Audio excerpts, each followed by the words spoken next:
Hey there, my name is Luke, and in this video, I'm going to teach you how to improve your English. If you want to improve your English, you need to have really good habits. But how can you build good habits? That's what I'm going to teach you in this video. If you enjoy it, don't forget to give it a like and subscribe. Now, let's get into it.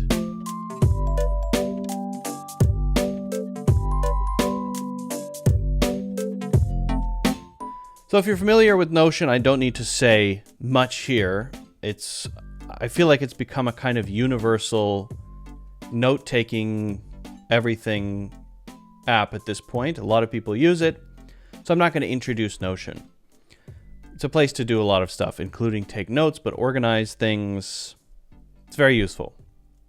And it's free. The free version is very good.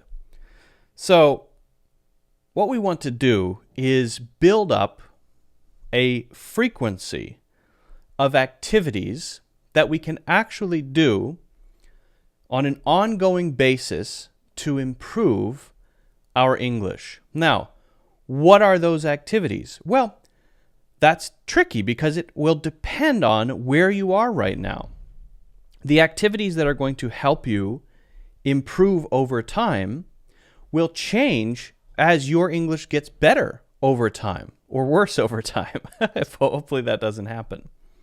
So what we do is we keep first a list of activities that work. And you can add or delete from these in a dynamic way. That means this isn't this list you have to do or follow. This is a list of things you can do. And then you add them or remove them over time based on how useful they are to you.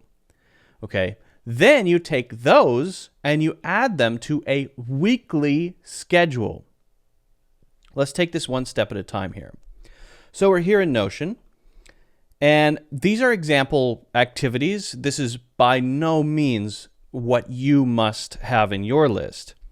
I like to use drop-downs in Notion because drop-downs are a great way to have the big picture view and then zoom in. So I can see I've done week 1, week 2, week 3, week 4, and then I have some activities.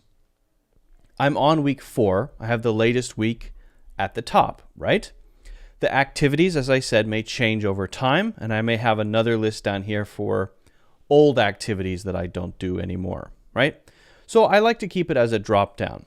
So we have some things: join an English-speaking club, write in my diary, watch English movies or series with subtitles, then summarize, listen to an audiobook, and take a takeaways list, watch a course section from Cloud English, why not?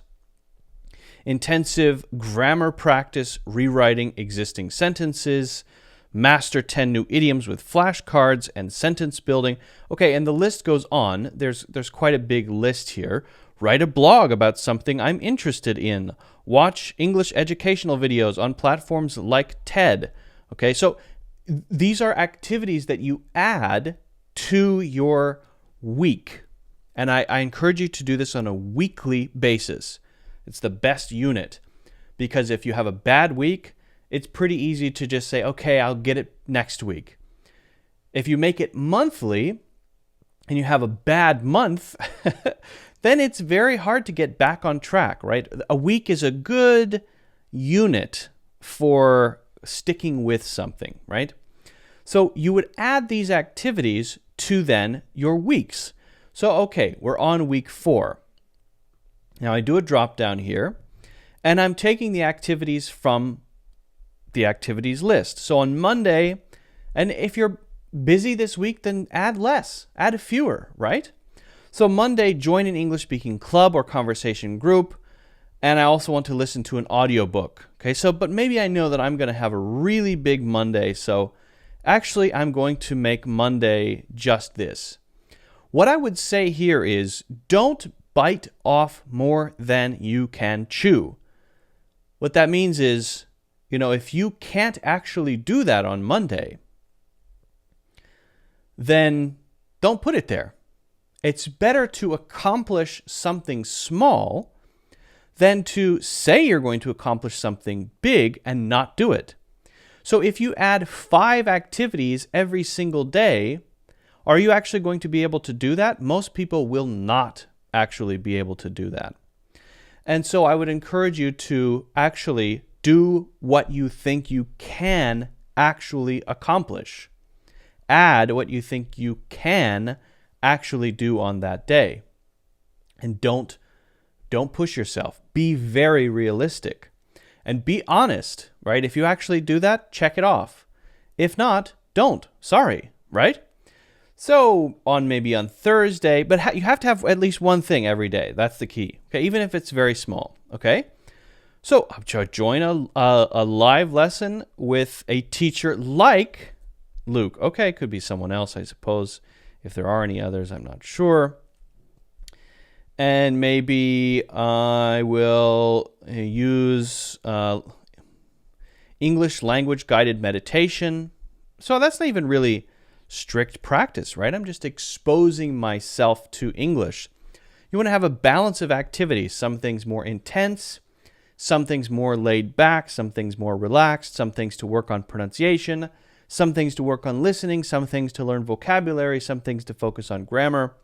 You want to have a nice variety, right?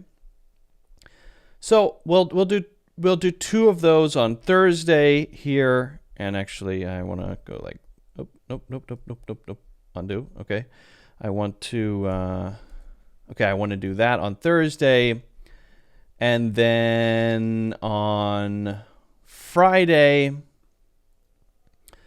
I'm going to record. I'm going to really push myself on Friday. I'm actually starting a YouTube channel, but I'm afraid to actually post them. So on Friday, I'm going to record a video talking about a topic, and I'm going to put it on YouTube unlisted, just to push myself to do it. I'm currently afraid for other people to see it, but I will put it up there at least. That will give me some pressure. And then maybe I will, as I build confidence, start actually publishing them. It's a good habit to get into, okay? The weekend, I want to watch a movie without subtitles. So maybe have a weekend one instead of Saturday, Sunday. Again, whatever works for you. So here you have a pretty good week, right? That's a pretty good week. It's not a ton of stuff, but it is stuff, right? It's better to do something than nothing. And again, I would encourage you to be realistic and be honest with yourself. Now, you get to decide the criteria for saying that you succeeded for a week. This goes back to the Seinfeld method, where you build streaks, and the streaks build momentum, and the momentum builds habits, right? This is a way of actually putting that into practice.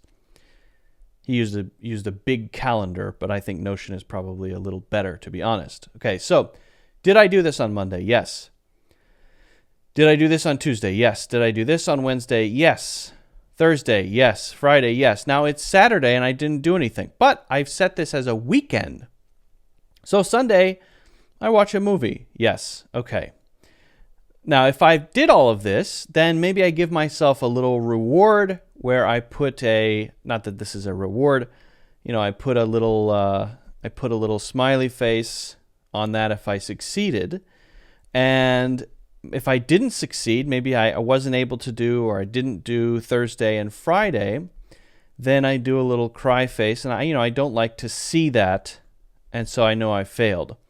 But I don't want to be too hard on myself. I want to be realistic, and I want to use it as a way to encourage me. You have to really know yourself and find that balance between pushing yourself, but also not going so far that you overwhelm yourself and say, oh, well, who cares? I don't know. Find that right balance for you, and it's different for everybody. Make your list of activities really something that works for you, right?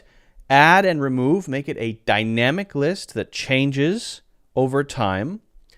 Find a let's say number of activities for each day and for each week that is realistic and actually possible. You should have most of your weeks be, happy faces rather than sad faces. And use it as a way to be consistent. And again, the key and the importance of consistency is building habits. Once you start building those habits, you're going to start seeing progress, right? If I were to give one piece of advice to someone who asks me this question, Luke, how can I improve my English? I don't like the question that much because it's so general, right? I have over 20 courses teaching people how to improve their English in different ways.